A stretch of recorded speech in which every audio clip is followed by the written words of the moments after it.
E.J. Augustin and Steven Jackson in the backcourt. Horace Diaw is out there with Joel Prisbilla and Cunningham. That's the group starting the second quarter for the Bobcats. Let's swing it over to Doris Burke. Hands down, Kevin, Dwight Howard has become the most dominant big man in the NBA. Bulls center Joakim Noah said, for a guy as big and strong as he is, he's so athletic. You can get good position on him, push him out, but he keeps coming. It's true, guys. Howard's explosiveness for his size really sets him apart from anyone else in the league. Well, it sure does. Thank you, Doris. And here's Turkoglu.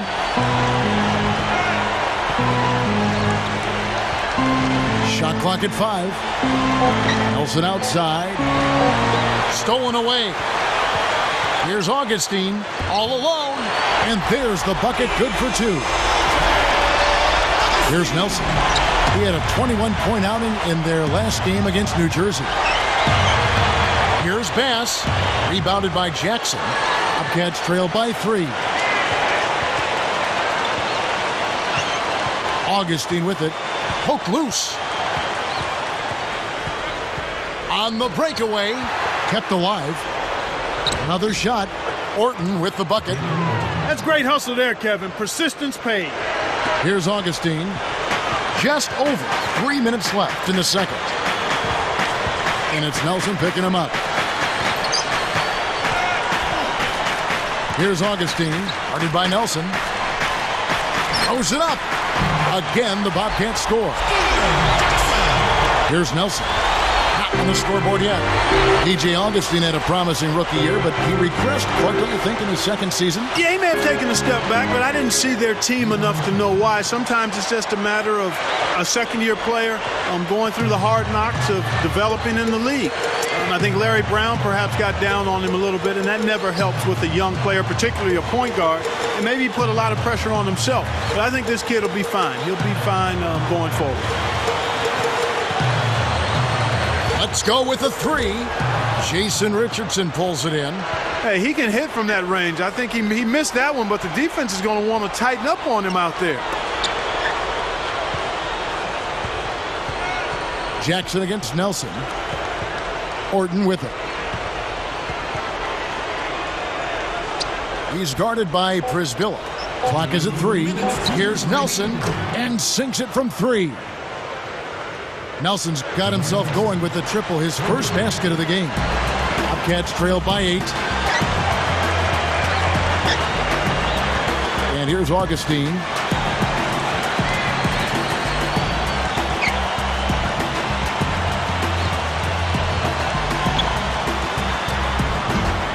Shot is off. The Magic the other way. They're coming off that win against the Nets. Boy, I loved what I saw down low, partner. You can handle your business in the paint like that. Oh, man, that gets me excited. Positionally playing well to maximize rebounding opportunities. That kick-started and ignited their offense.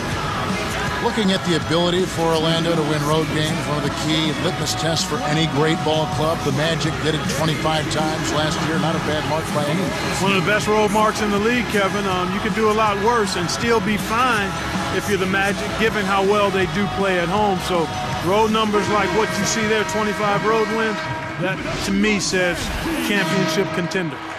J.J. Redick's checked in for Orlando. DeRozan comes in for Jason Richardson.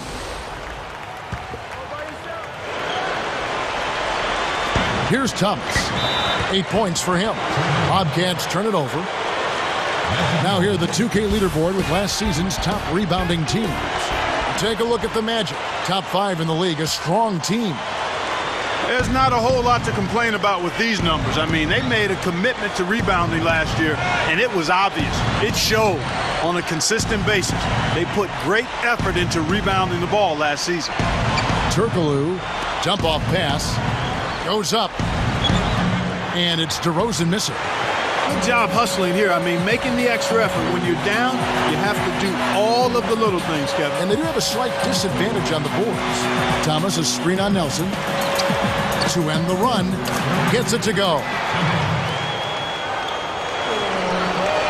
Here's Nelson. 44 seconds left in the half. Nelson, right side.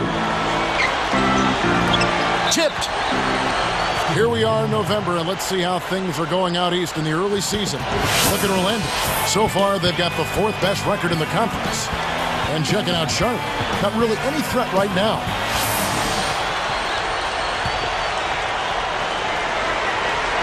Here's Nelson. Here's DeRozan. Pocket 4. The Magic need to get a shot off here. With 1 second left, and Nelson gets it to go. Nelson's got his 2nd bucket of the night.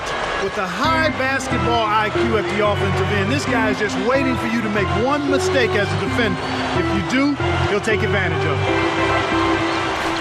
Nelson is tagged with the reach. That is his first foul of the game.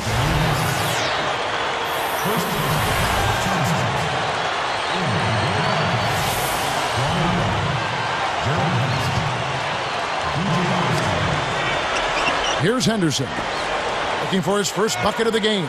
Augustine from outside, and again, Charlotte with the triple. And there he goes. He didn't get a 3 in the first, but starting to look for it here.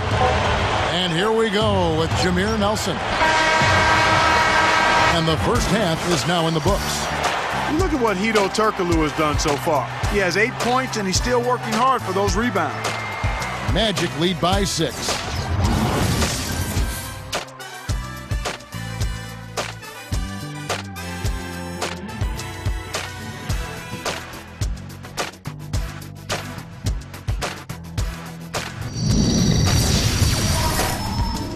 Hope you're having a great evening. It's time now for HP at the half. At the midway point, the Magic are playing well. They're looking to build on the good start that they put together in the early going. Hedo Turkoglu making the most of his minutes. He's got 8 points, also has hauled in a few rebounds to add to his scoring. And on the other hand, the Bobcats are still alive. It's been a struggle so far. They broke slow out of the gates and haven't been able to get up to speed. Tough start for Steven Jackson. He's only got a couple of points, but no handle here. He's been turning the ball over way too much. And that'll just about wrap things up. Let's get back out to Kevin.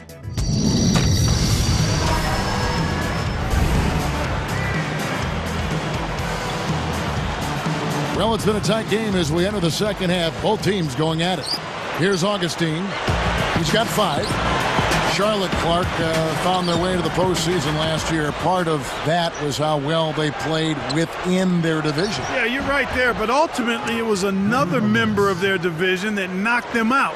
But still, winning the division games is how you get into the postseason. Checking out the group for Stan Van Gundy to start the second half. Richardson out there with Arenas. Then it's Brandon Bass. Then it's Hedo Turkoglu and Howard. Here's Jackson. The basket is good. The assist from Augustine. Jackson's got his 2nd bucket of the night. And Clark back to the Bobcats in the Southeast. You look at the teams in that division. 10 wins is no easy task. He had 14 for that division alone, including Charlotte, that made the playoffs. Yeah, exactly. And to escape out of that division 500 is something you aim for, but to go 10-6 for a team that has struggled like they have in the past years, that's something else.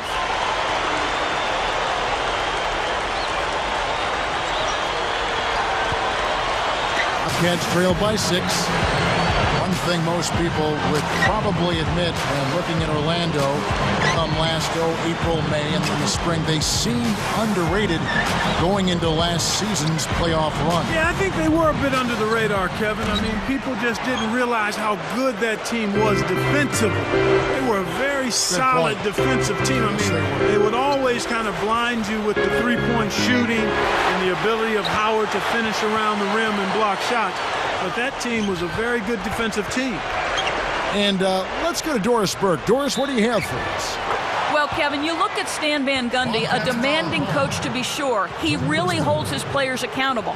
But last year, Dwight Howard went to him and said that he needed to avoid focusing at all times on the negative, saying instead of bringing each other down, we have to pull each other up. Stan Van Gundy agreed and tried to be more upbeat. Guys, a very good example of good communication helping a team come together. And credit Van Gundy for being open to change. Interesting story, Doris. Thanks.